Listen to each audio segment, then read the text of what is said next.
Hi, David. Just thought I'd shoot this quick video, maybe not so quick video, kind of an orientation to your practicum. So I know they're a little bit out of sync with the last group that went out. So since they started at the beginning of the semester, but we do have a couple students that are starting in the second 8 weeks. We're able to get that clinical agreement in place. So just a couple things. Probably last about 15 minutes. A little orientation before you begin your practicum on our side. Um, I think we got all. Speaking of orientation, I'm looking at an email here, and yes, orientation hours do count. So make sure any orientation that the system is doing that you have to do, and a lot of them do make you sit through that orientation that they have for new employees or volunteers. Yeah, do definitely count that towards the hours that you have to do for the semester.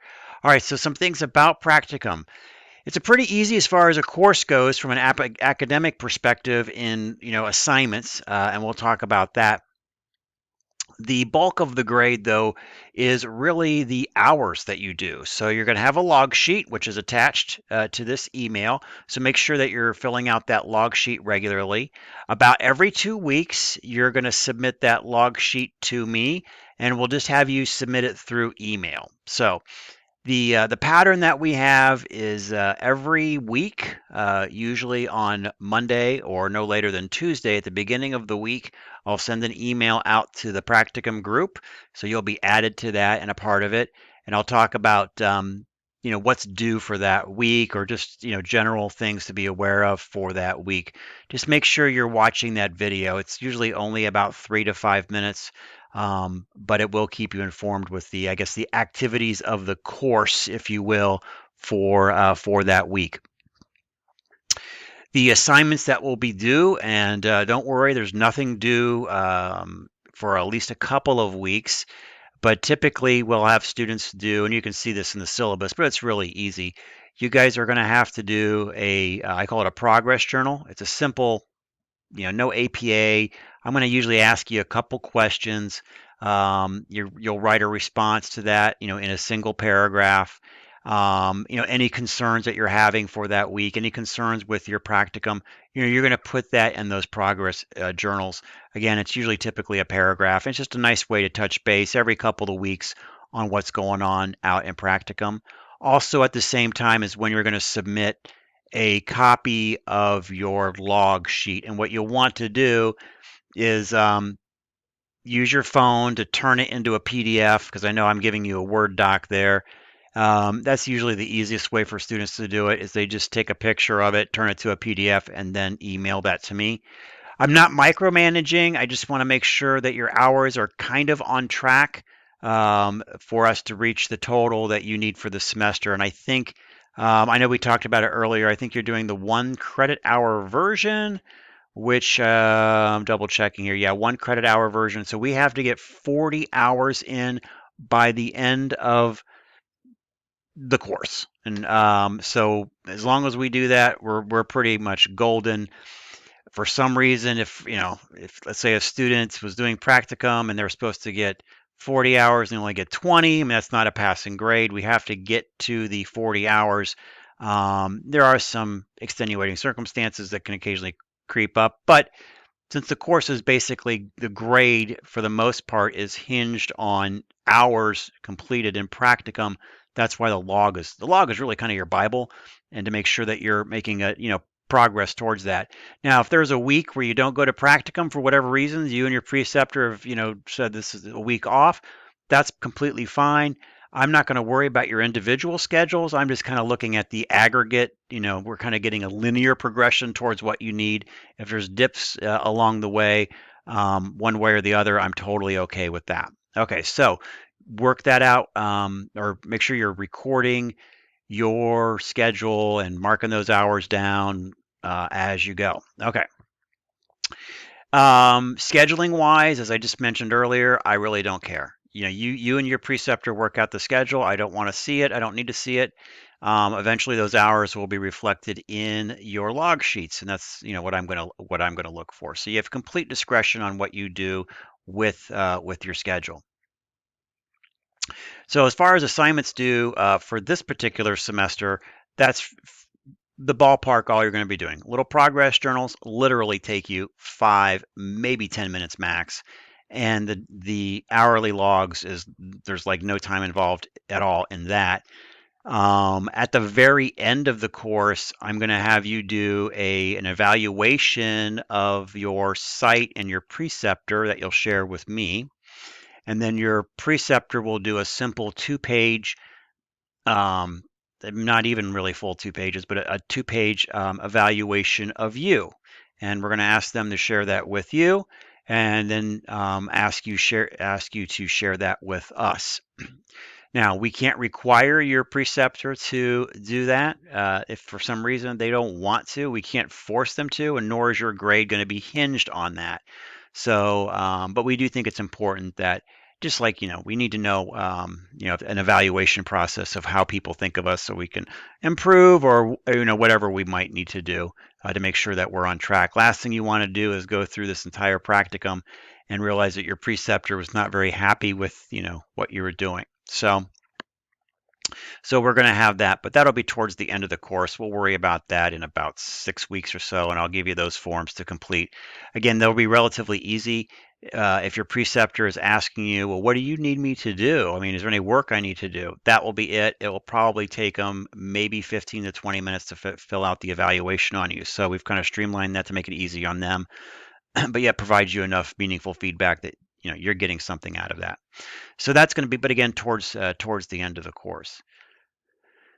That's it for this course and the stuff you have to do. Getting your hours in and doing those minor little, progress journals, logs, and those evaluations at the end. Pretty minor stuff.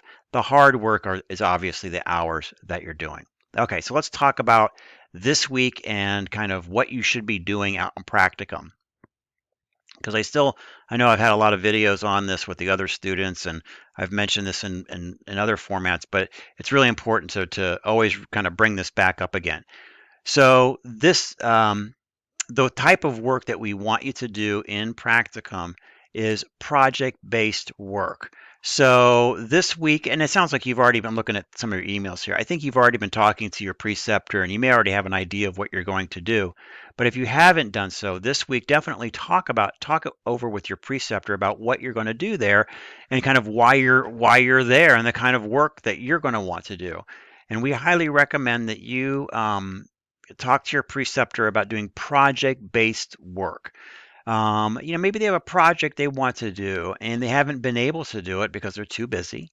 Now you can maybe help them, give them some momentum in getting it done. So there is that. The reason we like, or maybe you guys come up with a new project altogether that neither one of you have thought about before, and now here's a new idea for an improvement or some sort of enhancement of a process.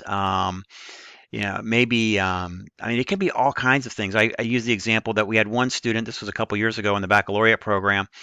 She organized an employee appreciation event. She made the agenda. She came up with the various vendors that would be there. It's employee health and education and all this other kind of stuff that they had there. She organized all of that, and including the day itself. So she organized the big picture stuff. Who's going to be there, what's going to be there, where is it going to be, what we're going to talk about, what are the objectives for the out of this event. It's to make employees feel appreciated, but why? And then how are we going to measure that? She came up with all of that. And then even like when the event launched, she was doing things like blowing up the balloons and putting out the cookies and juice. So there was a big picture work, which was a bulk of it, and then there was also a little bit of kind of busy bee work too, but it was kind of the whole thing. And then she was able to measure. They did a survey. She's able to measure kind of the early indicator on whether that employee appreciation worked or not. So that was kind of like one of the perfect projects, that she saw through from beginning to end. You may not be able to see the whole thing through if you're working on a project. You may only be contributing a piece of it. But what's nice about project-based work is that we want something that you can, or we encourage you to have something that you can have on a CV or a resume that you can talk about. So you could say, I had my practicum, with XYZ department, from this date to this date, and did improvement project to increase patient satisfaction scores. And the result was patient satisfaction scores increased by 3% or something like that.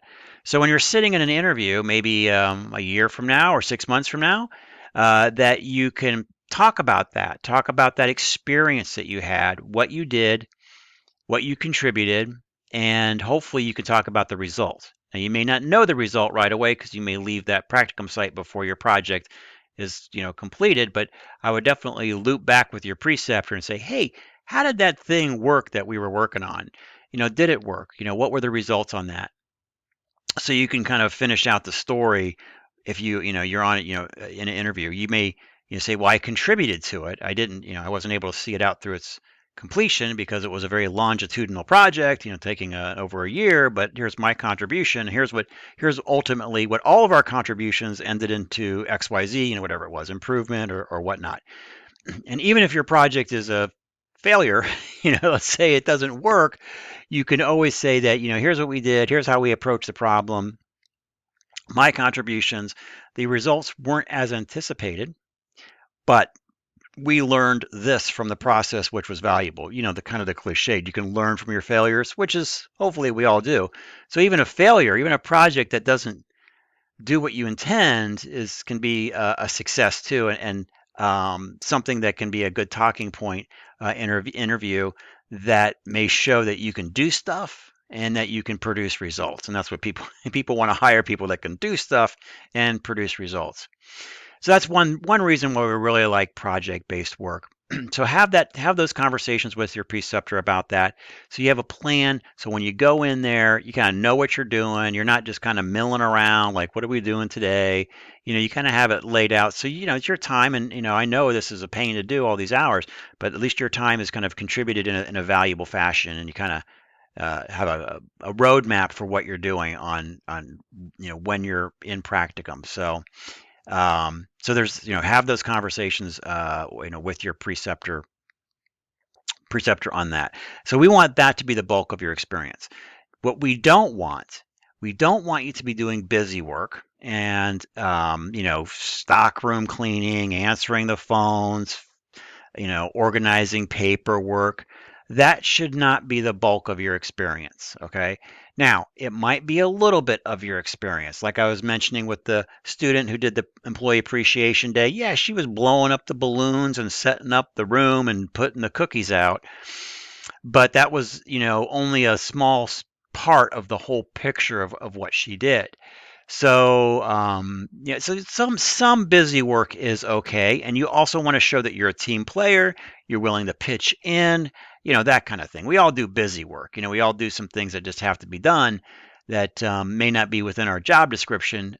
So I don't want you to shun that work, but by no means, it should be kind of the exception to your normal functions there. Again, and it can go a long way showing that you're a team player and all that stuff. So be careful about kind of being brought into the busy work part of it. We don't want you to do that. It doesn't help you. It's not why you're there. It's not going to help you learn. But it does, again, can show you're a team player. So it can have advantages in that for your overall career progression. Okay, so there's that. Not a lot of busy work. The other thing we want you to avoid is shadowing. So yeah, I just had a conversation with a student probably at the beginning of the semester, and she thought this whole thing was shadowing. And I'm like, well, probably didn't watch any of my videos or read any of the emails. This is not, in her case, I know we're doing a different thing for you. But this isn't not 120 hours of shadowing. So, and we don't want your experience to be shadowing. Now, a little bit of shadowing can be very, very helpful and really cool, and you can make a lot of connections and stuff like that. So I don't want you to necessarily, say, nah, my school said I can't do shadowing. Hey, if your preceptor says, hey, come along with me, we're going to go through a quality meeting with the chief quality officer, and I want you to sit in, I want you to watch this thing. That's great. That can be a fantastic experience for you to do. But again, it shouldn't be following your preceptor around all day like a little puppy. You don't want to do that. It doesn't help at all to be just totally shadowing all the time. So a little bit of shadowing, okay, but should not be the full experience. So okay, I think I beat that to death. We want you to do project-based work. That can be one major project or a series of smaller ones. We want you to avoid busy work. Some is okay, team player, all that stuff, but should not be the majority of your experience. And then shadowing, again, some is okay and actually can be valuable, but we don't want it to be the majority of your experience because we found it really doesn't help students, especially for 40 hours or 120 hours, 6 to 8 hours, a couple days, maybe 8 hours, maybe 16 hours out of an entire experience might be okay, but we wouldn't want the full, 120 or I forget your exact number. I know we brought it down I think maybe to 80. I don't recall off my top of my head, but that's just way too much. So there you go. All right. So this week, here's what I'd like you to do. Again, make sure you're talking to your preceptor. You got your schedule all set. You kind of know what projects you're working on. So when you come there, you can do stuff, be meaningful. It's your time, your money, your blood, sweat, and tears into this thing, which I know has been very difficult to this point. And make it meaningful for you. And then make sure every week, every Monday, look for a little email from me, and I'll talk about the week and kind of what we're doing there. All right, now before I close, I promise to be about the 15-minute point, so we're just about done here. So a couple things about just the mechanics of practicum. If and I forget where you live, I don't know what part of the country I'm looking here. I think maybe the Carolinas. I don't remember. But up here in the Midwest, we've pretty much gotten through the snowy, icy weather. But that's not to mean that there can't be still some unsafe conditions out there that could occur.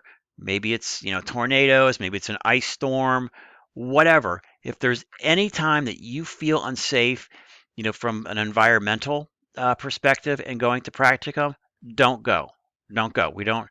Just make sure that you communicate with your preceptor. Say, hey, look, there's been an ice storm. I can't get out of my driveway. I'm not going to be there today. All right. And then just send me a quick email. Say, Chris, I just let my preceptor know I'm not going to be there today. The only reason I want the email is because occasionally it happens, believe it or not, preceptors will find me.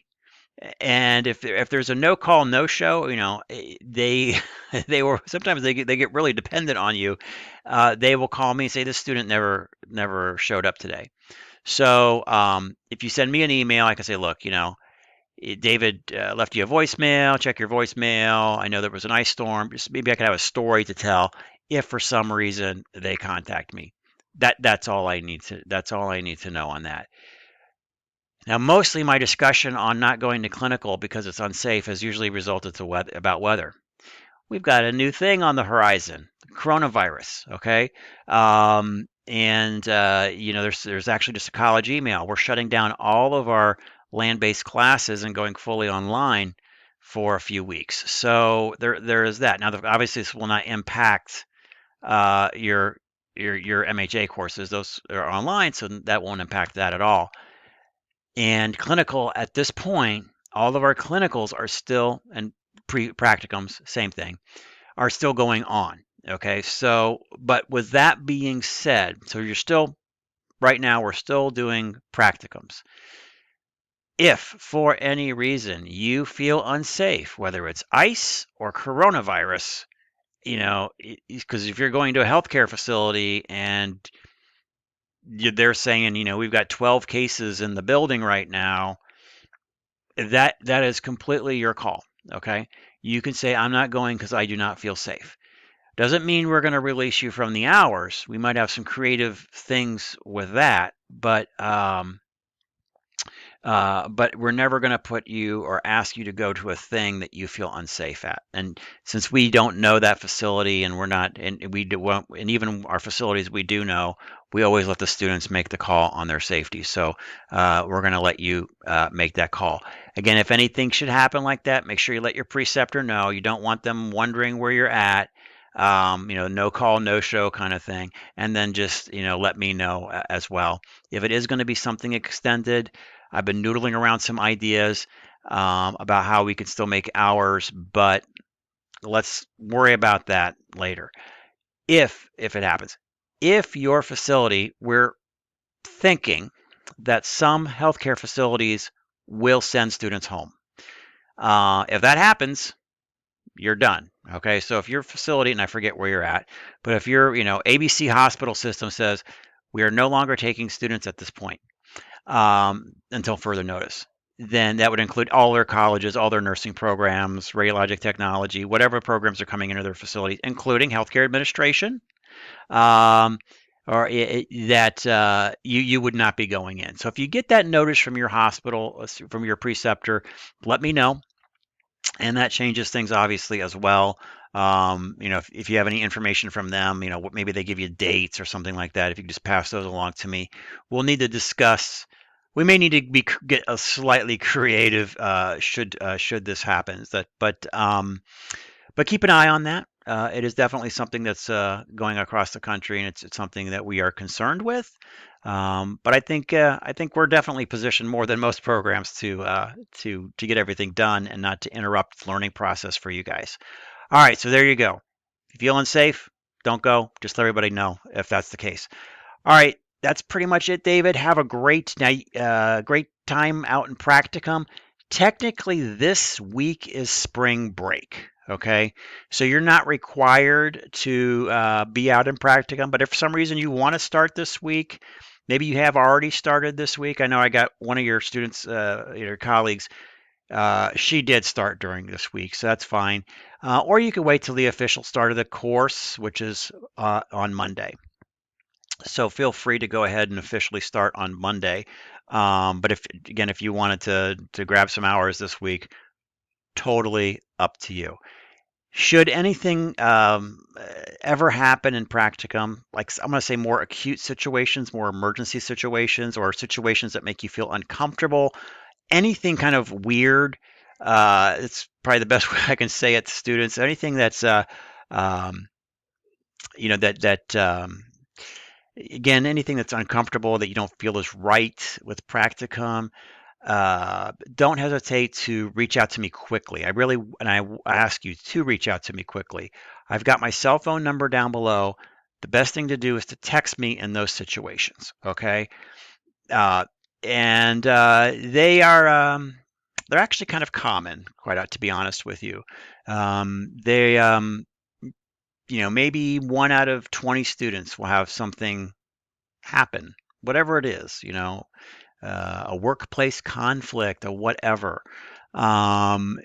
Just whenever we put people in work groups out into the real world, I guess, if you will. I know you obviously we all work in the real world, but now you're introduced into a new area. Things can get different. So we've actually already had, I guess, a situation just this semester. So we want to get ahead of that as quickly as possible, to reduce any impact, any negative impact to you, the student. We want to get ahead of that as quickly as possible. And the best way is for you to reach out to me. So it could be, I know I'm being vague on the various reasons, but it could be it could be any kind of, if you think of more like HR type situations or any kind of conflict or even, um, more, I guess, more in those areas. If it's general dissatisfaction with your preceptor, that's not an emergency. That's something that we can talk about, maybe coach that preceptor to be a little bit more engaging with you. But again, if anything that makes you feel uncomfortable, in that situation, in the kind of the work environment, that's when you're gonna, hey Chris, I want to let you know I was asked to do something that I felt was highly unethical, and I don't feel good about that. That's when you text me, and then we're gonna talk about whatever that thing was, or maybe you saw something that hey, look, I saw something that I think is dangerous for patient care, and I don't know what to do.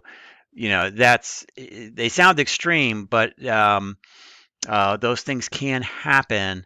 Most often, it's usually an interpersonal conflict. For whatever reason, we have student A and employee, C, they have some sort of conflict, and that's what we got to try to, that's usually the case. But so we want to get ahead of that as quickly as possible. So text me when you have that quick stuff. Text me is the best way to get a hold of me.